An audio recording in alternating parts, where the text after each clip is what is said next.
tarik data. Oh ya sudah. Lupa, belum tak record ya. Oke ya. Jadi regresi logistik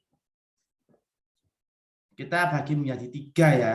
Kualitatif yang sementara kita pelajari itu di kualitatif nominal ya. Yang sifatnya biner. Nanti yang kita sebut regresi logistik biner. Contohnya faktor-faktor yang mempengaruhi kebangkrutan perusahaan, bangkrut, tidak bangkrut. Yang dibicarakan di sini adalah Y-nya ya. Yang kita bicarakan di sini adalah Y-nya. Ketepatan laporan perusahaan. Faktor-faktor yang mempengaruhi ketepatan laporan keuangan perusahaan. Tepat tidak tepat. Faktor-faktor yang mempengaruhi finansial distress perusahaan manufaktur. Jadi Y-nya financial distress atau non-financial distress. Kalau kualitatif multinomial, jadi kita sebut regresi logistik multinomial, dia sifatnya nominal, tetapi lebih dari 2 kategori. Faktor-faktor yang mempengaruhi seseorang memilih merek HP, iPhone, Samsung, Oppo, Vivo. Ini kalau saya kategorikan, iPhone saya taruh belakang. Ini kan kalau kita kategorikan 1 iPhone, 2 Samsung, 2 Oppo, 3 Oppo, 4 Vivo. Saya bolak-balik tidak masalah. Warna juga sama warna. Misalkan ada 4 warna, biru, ungu, merah, sama coklat. Faktor-faktor yang mempengaruhi seseorang memilih warna baju, misalkan kayak gitu. Anda bolak-balik tidak masalah. Tetapi pada waktu Anda bicara kualitatif yang sifatnya ordinal, nanti metode namanya regresi logistik ordinal. Ini tidak boleh dibolak-balik. Jadi diacak tidak boleh. Mesti kan faktor-faktor yang mempengaruhi pelayanan kepuasan pelayanan SIMAT akademik. 1, sangat tidak puas. 2, tidak puas. 3, cukup puas. 4, puas. 5, sangat puas. Ini bolehnya naik atau turun. Jadi kalau turun sangat puas, puas, cukup puas, tidak puas, sangat tidak puas. Bolehnya cuma ini aja. Seperti tingkat pendidikan. Anda boleh SD sampai pasca sarjana atau kebalikannya. Anda tidak boleh acak. Setelah SD pasca sarjana terus SMA. Itu yang pembeda ya istilahnya bisa dilihat ini case-nya multinomial atau case-nya ordinal dari sifat skala datanya.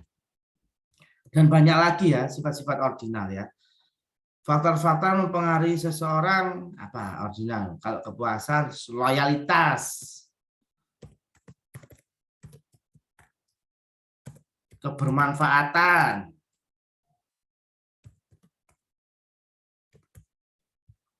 rata-rata kita masuk ke kuesioner ya. Jadi kita akan mencoba untuk pakai skala Likert. Skala Likert juga berkembang dari pertama 3, 5, 7, sekarang sampai 10. Jadi ada perkembangan skala Likert di mana ada responden yang bilang, saya tuh antara tidak puas dan sangat puas kayak gitu. Antara puas dan sangat puas. Jadi antara 4 dan 5, maka muncullah skala 7. Jadi disisipkan posisi P dan SP adalah posisi 6. P-nya 5, SP-nya 7. Seperti itu. Atau hanya sebagai nilai. Jadi tingkat kepuasan Anda 1 sampai 10 berada di posisi mana? Seperti itu. Biasanya kalau sudah 1 sampai 10 tidak menggunakan STP, TP, CP seperti itu. Jadi Anda memberikan penilaian kepuasan di angka berapa seperti itu. Dan sekarang lebih cenderung pakai 10 untuk beberapa item kuesioner yang sifatnya memang ini ya tidak bisa menjustifikasi seseorang hanya 5 skala aja atau 5 tingkatan kepuasan seperti itu. Oke. Yang kita pelajari untuk sementara adalah regresi logistik biner. Apa aja yang kita pelajari? Yang kita pelajari adalah modelnya. Kita pelajari R square-nya. Kita pelajari uji kesesuaian modelnya. Kesesuaian model. Kita pelajari uji hipotesisnya. Kita pelajari result tabelnya. Sebelum masuk ke model, kita juga akan mempelajari kerangka pikir. Kita buat kerangka pikir dan hipotesisnya sekalian. Hampir sama regresi berganda. Taruhlah case-nya adalah financial distress.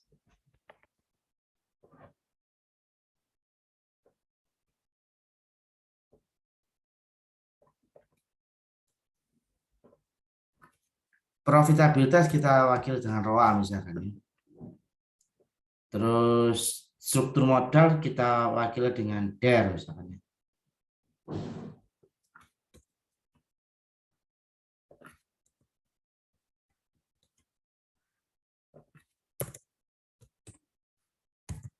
Rasio pertumbuhan kita misalkan dengan sales growth ya.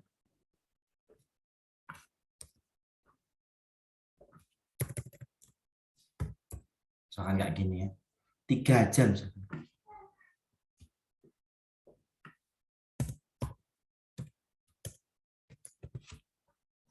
Nilai perusahaan misalkan kita wakili dengan PER misalnya. Kita hubungkan dengan kondisi finansial kondisi perusahaan ya.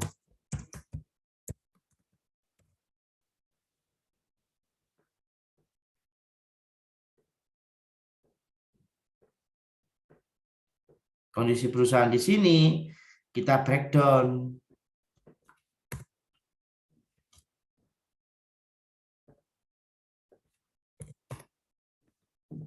Pada waktu nilai Y-nya sama dengan 1, maka non-financial distress. Pada waktu nilai Y-nya sama dengan 0, maka mengalami financial distress. Gitu ya.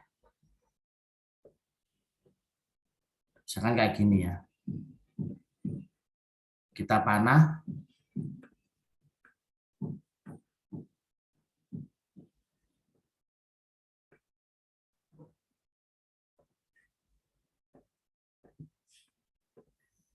Maka kita bisa hipotesiskan.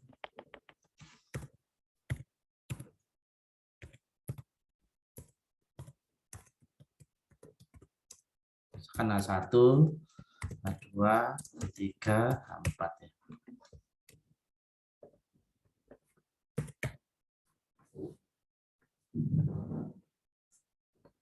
Hipotesis pertama, ROA berpengaruh terhadap kondisi perusahaan. Anda boleh langsung financial distress perusahaan, boleh kondisi perusahaan. Dan selanjutnya,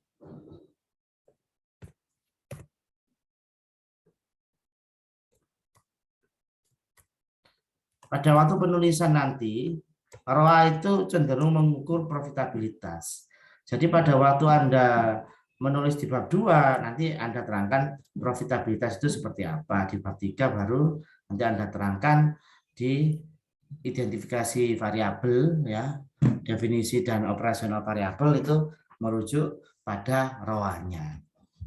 Sedikit banyak Anda mempelajari gimana menulis tata tulisnya itu ya, metode penelitian di mana bab 1 sampai bab 3.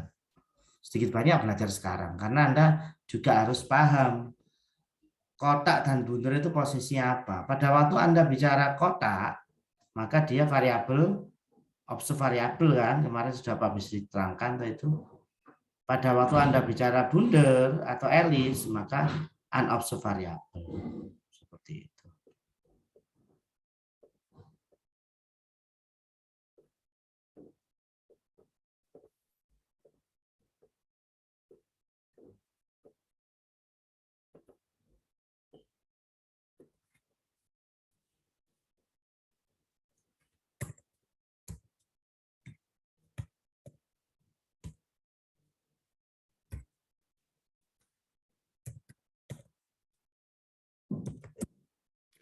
Sekarang kita masuk ke modelnya ya. Hipotesis sudah, kita masuk ke model. Modelnya seperti apa? Ya.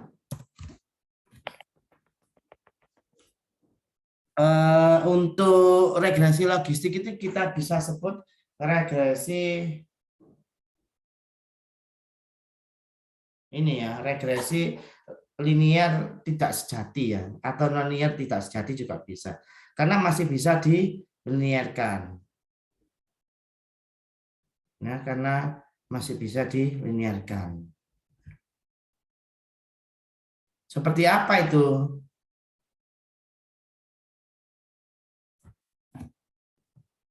Jadi kalau Anda lihat Pi 1 min Pi, saya nggak terangkan penurunan rumusnya ya, penurunan dari regresinya dari Pi per 1 min Pi ya. Jadi kalau kita menulis di equation-nya, Px, mana ada nggak ada Pi di sini? Kita pakai Pi biasa aja deh. Px sendiri itu nilainya adalah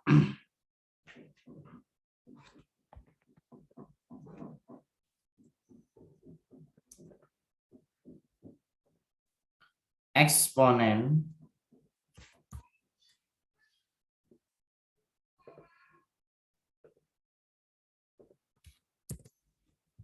beta 0 yang lama kan nulis equation-nya sebenarnya. Anda sebenarnya ya disuruh wajib paham ya, wajib tahu ya wajib tahu, disuruh enggak ya harusnya tahu juga. Beta 0 plus beta 1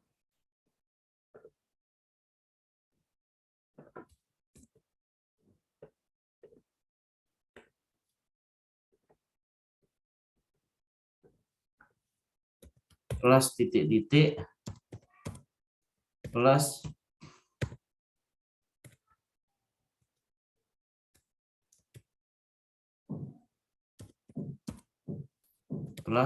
beta n xn.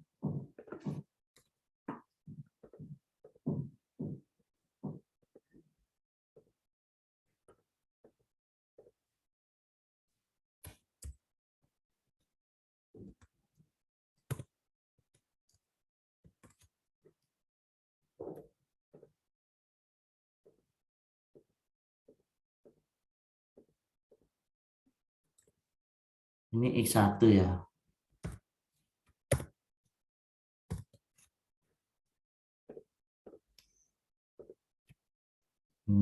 Seperti ini ya.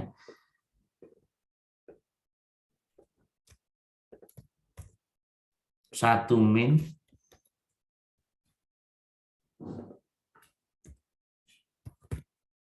ya. Ini nilai pi-nya. Sebenarnya nanti pakai pi rasio. Jadi nanti dilenkan bila yang kita interpretasikan nilai Gx di mana nilai Gx itu len dari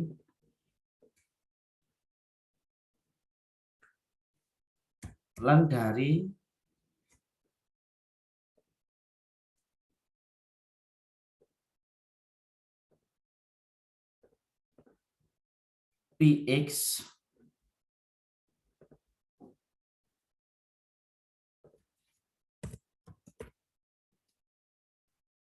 satu min Px.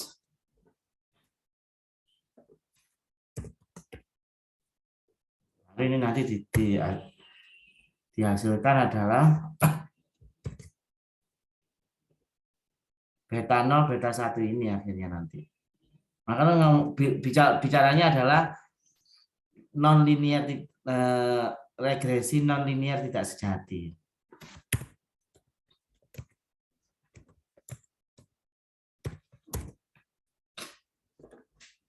Hampir sama kayak regresi linear kan, beta 0, beta 1 sama beta n.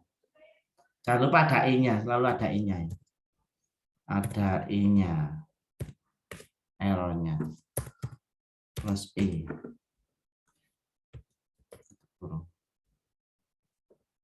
Sama ini ya, plus e.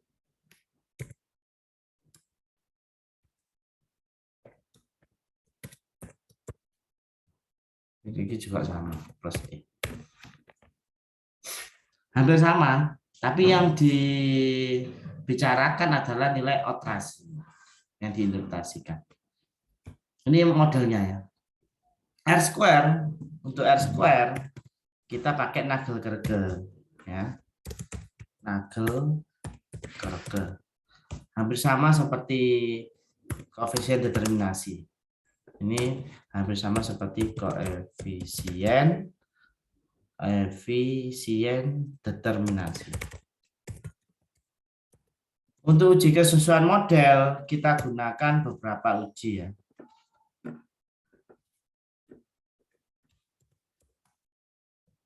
Min 2 log likelihood test, omnibus test, sama Hosmer and Lemesul.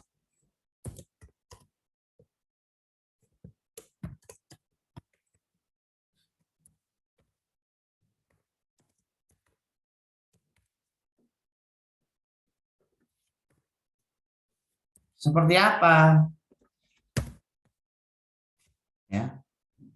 Min likelihood test ini jika nilai awal log likelihoodnya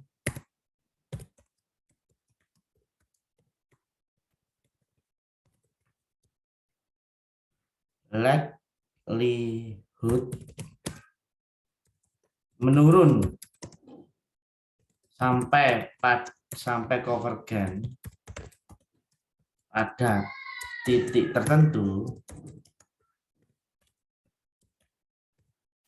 maka model dikatakan fit, layak. Kalau omnibus test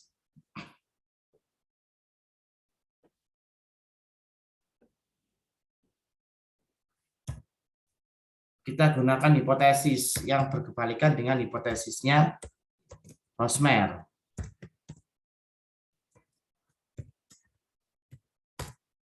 Model tidak fit, model fit jika kriteria, kita tulis kriteria pengujiannya, jika nilai p-value atau sig kurang dari alfa, kita pakai alfa 0,05, maka tolak H0. Artinya model fit. Ingat ya. Sedangkan yang Hosmer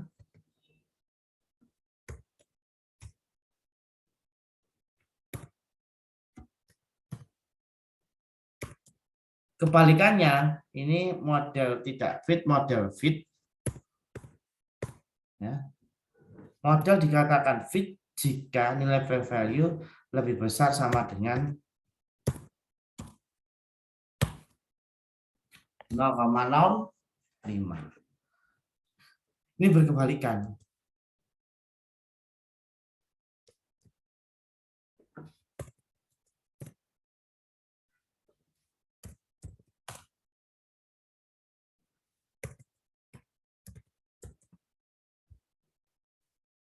Ini kriteria pengujiannya. Hosmer and Lemesul test. Pak, apa tiga-tiganya dipakai? Sebaiknya seperti itu. Tetapi yang kita utamakan adalah Hosmer and Lemesul test. Jika ada yang bertentangan, maka ambil salah satu yang dimana Anda bisa istilahnya menopang keinginan penelitian Anda. Yang kita inginkan adalah fit, seperti itu. Banyak ukuran, tetapi tidak semua dipakai. Banyak literatur, tapi tidak semua dipakai. Seperti itu. Selama itu ada literatur Anda pakai, maka Anda bisa mempertahankan opini Anda. Karena berdasarkan ini. Karena posisi Anda tidak novelty. Tidak membuat sesuatu itu terdefinisi dengan sendiri. Anda masih meliterasi dari pakar. Artinya pakar itu ya sudah meneliti dan penelitian sebelumnya atau sesuatu yang sudah terdefinisi dengan pasti. Seperti itu. Dan belum ada penolakan dari definisi itu. Nanti kalau saya itu kan nanti kita akan bicara teorema, lemma dan macam-macam. Itu bahasanya statistiknya. Anda harus paham itu aja ya. Jadi sesuatu yang Anda literasi itu harus ada literasinya, bukan by opini Anda. Kita lanjutkan untuk uji hipotesis. Selanjutnya kita uji hipotesis. Uji hipotesis kita menggunakan word statistik ya.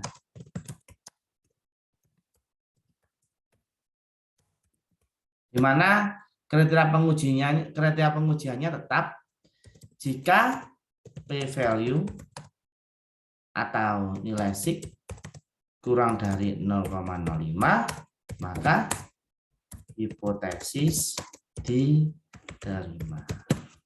Sementara yang kita gunakan hipotesis kan ada 4 hipotesis ya. Kita harus sudah familiar.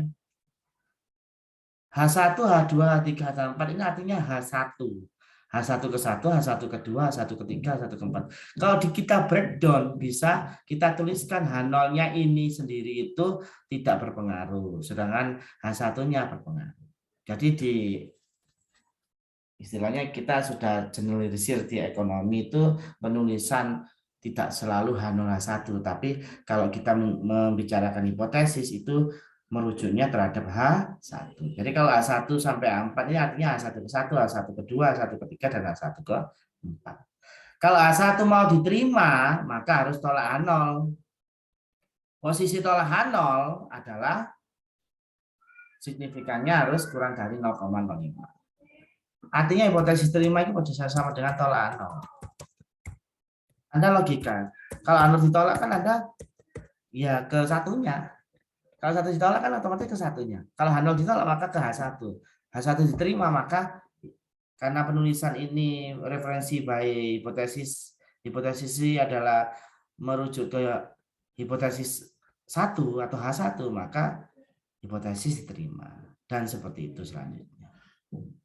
Oke, terakhir ada riset tabel ya. Nanti kita akan coba untuk membuat tabelnya seperti ini. Kalau nggak salah ada segini ya. Financial distress, non financial distress, misalnya gitu ya. Ini presentasi koreknya. Di sini perusahaan yang financial distress, non financial distress.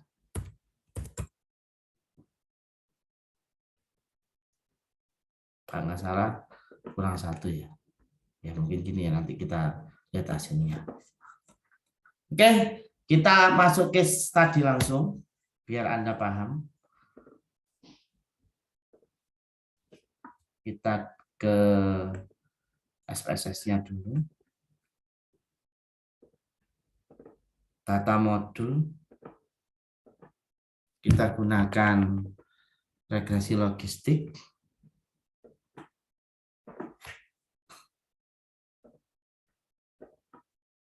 Hasilnya seperti ini ya.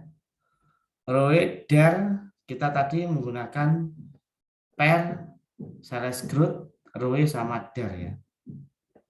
Sedangkan untuk Y-nya kondisi perusahaan. Kondisi perusahaan kita labelin dulu. Perhatikan di variable view kita labelin di sini untuk kondisi perusahaan. Untuk satu non financial distress atau financial distress ya satu muncul financial distress. Untuk 0 non financial distress ya seperti itu. Kita lihat datanya dulu. Pengkodingannya sudah tadi. Sekarang kita klik label ini 1 2 ya 1 FD 0 non FD. Sekarang kita ulang analyze regression linear. Kita masukkan kondisi perusahaan di dependent, kita masukkan sesuai dengan kerangka bikin, ROE, sales growth, per sama DER ya. DER mewakili struktur modal, ROE profitability, SG rasio pertumbuhan per nilai perusahaan. Kita coba klik statistiknya ya. Kita butuh maaf kok linear regression ya. Saya ulang lagi, analyze regression binary logistik ya, binary logistik. Kita masukkan kondisi perusahaan, kita masukkan ROE, DER, SG sama PER ya. Categorical enggak usah. Save. Anda butuh untuk selanjutnya jika misalkan terjadi nilai yang kurang bagus, nanti standarisasinya coba kita ini lihat seperti apa. Option kita pakai Osmer sama iterasi history ya. Anda boleh klik semuanya, boleh. Apakah berguna? Ya berguna jika Anda mampu menjelaskan sedetail itu. Kalau enggak ya enggak usah. Kita butuh Osmer sama iterasi ya.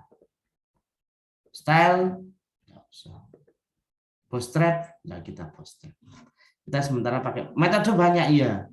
Anda perlu pelajari ini, enggak usah. Kita pakai defaultnya enter. Kalau Anda pelajari ini nanti kita masuk ke robust ya. Robust seperti apa? Panjang. Jadi sebenarnya untuk mempelajari statistik sendiri di statistiknya panjang banget ya. Tetapi kita butuh bukan di kompleks teknik pengolahan enggak sebenarnya.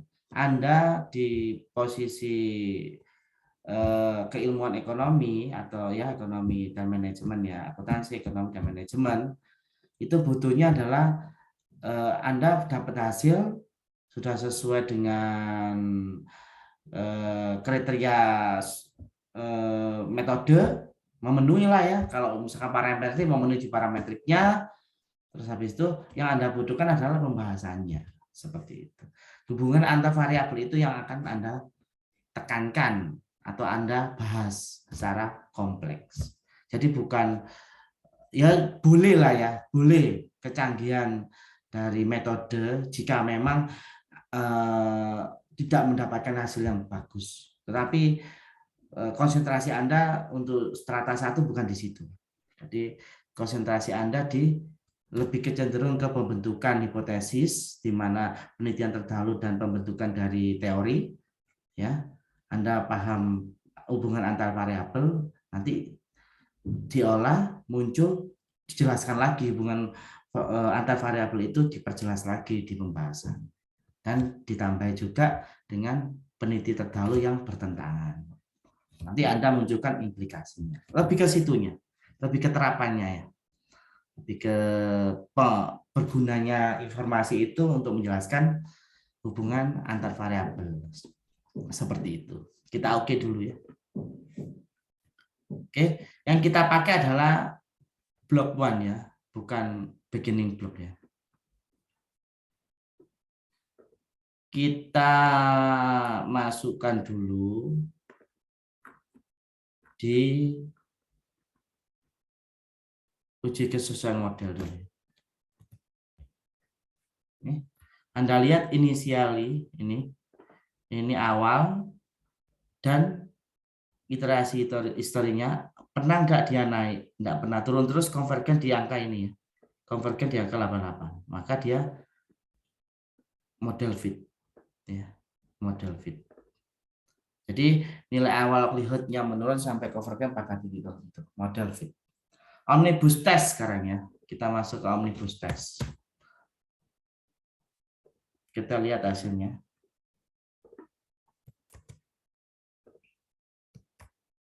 Nilai omnibus test di model 0,00.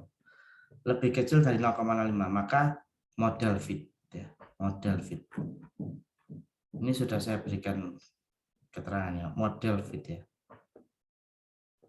Model fit, saya kasih warna model fit. Terakhir Hosmer.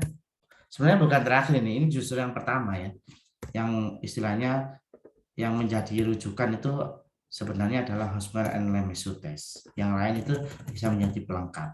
Tapi kalau Hosmer tidak valid ya boleh Anda merujuk dengan yang lain. Ini seperti ini loh, keketatan suatu filter seperti itu ya. Jadi kalau Anda mau nyari, ya kenapa? Ini share screen-nya masih di SPSS-nya Pak, yang data view. Oh ya, ini sudah saya trainingnya ke Word-nya ya.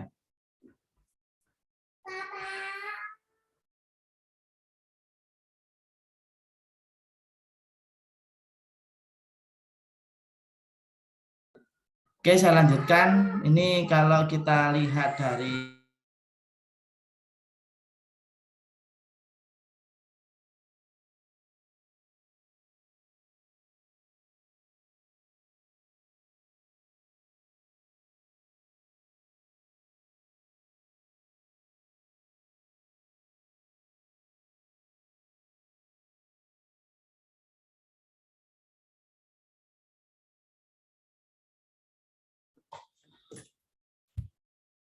Hostman LMSU tesnya ya. Ini kita taruh di sini.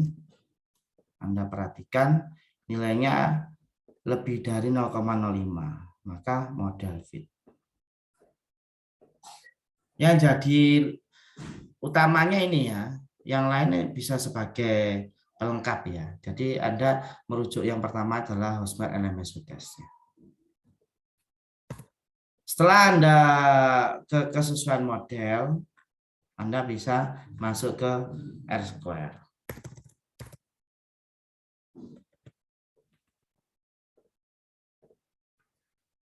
Pak, kenapa harus modal dulu?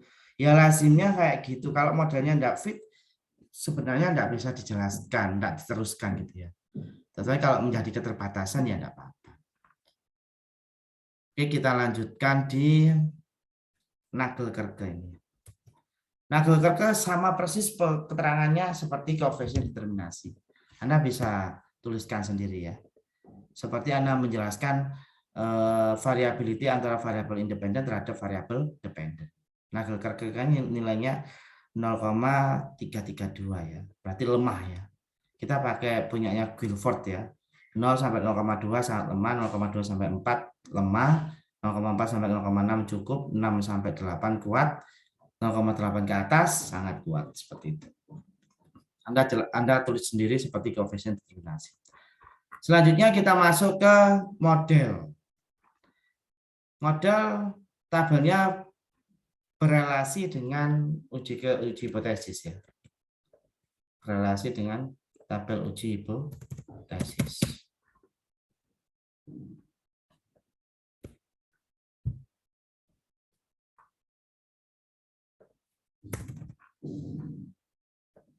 Saya sendirikan aja ini, ya selembar-selembar itu ya.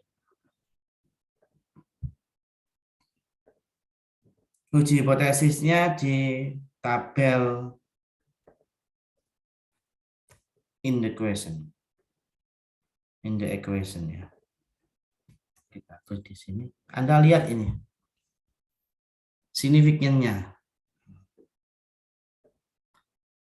Yang tidak signifikan adalah sales growth-nya merah. Merah nggak kelihatan ya. Di warna lain aja.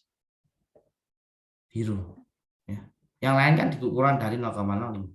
Maka kesimpulannya adalah hipotesis kedua ya. Kedua atau ketiga? Maaf, konstantanya ini signifikan ya. Enggak saya ikutkan. Pak, jika konstanta tidak signifikan gimana Pak? Anda bisa mengolah ulang dengan cara no include konstanta. Seperti saya ajari di regresi path analysis kemarin. Ternyata dia-nya enggak signifikan juga ya. Jadi yang hipotesis ditolak ada der itu kedua, terus SG ketiga. Berarti hipotesis 2 dan 3 ditolak. Tidak diterima. Karena nilai signifikansinya kurang dari 0,05. Kita masuk ke penulisan atau perumusan model, pakai tabel ini juga. Pakai tabel ini juga. Anda bisa tuliskan, memasukkan nilai betanya aja di sini. Ya, ini ya.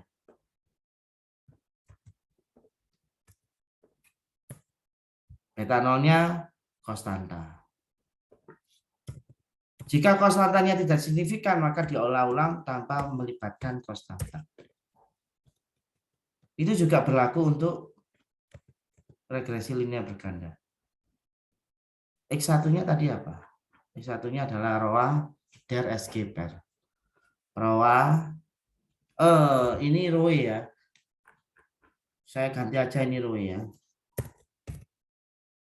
Kita menggunakan ukuran profitabilitasnya ROE. ROE-nya berapa? Signifikan 0,006, betanya 6,063. ROE ditambah der 0,105 der tambah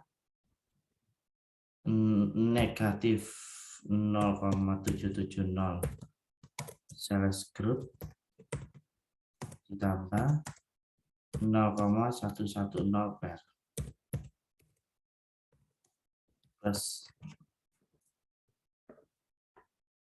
Oke, modal sudah. Sekarang kita masuk ke riset tabel. Jika sesuai model,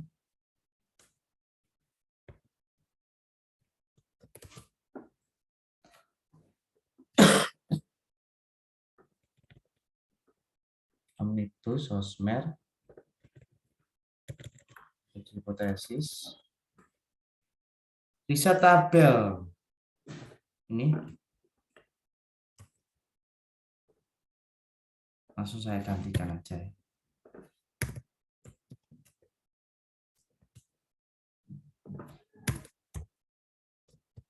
Apa?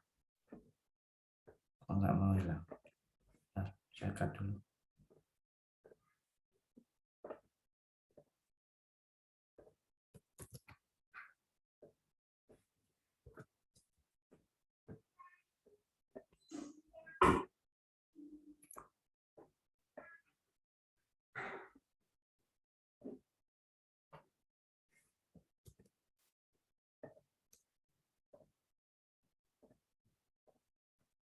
Nggak mau.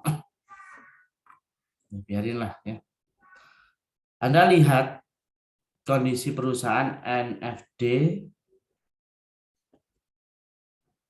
diprediksi benar. Jadi observe predicted. Artinya gini. Jumlah total pengamatan itu sama dengan 51 ditambah 6 ditambah 16 ditambah 14. NFD, perusahaan yang non financial distress, itu totalnya adalah non financial distress observe ya. Lihat observe ya. 51 tambah 6. Sedangkan financial distress 16 tambah 14. Ini ada 57. Ini ada 30.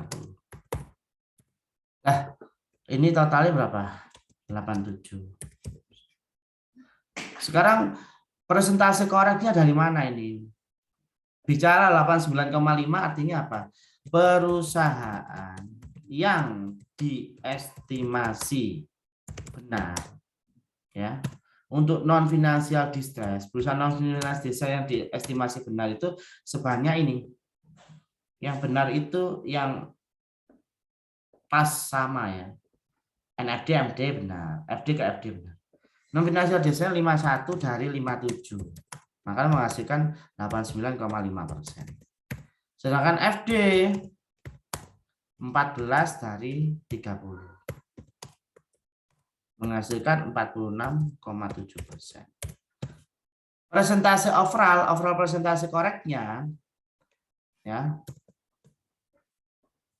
Overall ya. Overallnya ada, yang benar ada berapa? 51 ditambah 14. Dibagi total perusahaan 87 sama dengan 74,7%. Ini ya untuk menjelaskan result tabel atau klasifikasi tabel. Jadi di sini kita bisa lihat data pengamatan itu sampel atau pengamatan yang Anda ambil itu ada 87 pengamatan. Benar tak? Ya, kita lihat aja. 87 pengamatan, bukan perusahaannya. Kalau Anda ini kebetulan perusahaan, is oke perusahaan, tapi banyak pengamatan belum tentu banyaknya perusahaan. Kadang-kadang sifatnya data adalah data panel. Data panel itu data cross section plus series. Jadi perusahaannya ada sekian dikali berapa tahun, namanya data panel. Kalau cross section ya 1 tahun doang, 1 event aja. Jadi banyaknya pengamatan sama dengan banyaknya objek. Tapi kalau series, waktunya aja. Series plus cross section disebut data panel. Oke ya, ini untuk klasifikasi tabelnya, untuk ini penjelasan untuk uji hipotesisnya, ini untuk kesesuaian modelnya, sedangkan ini pembentukan atau penulisan dari model.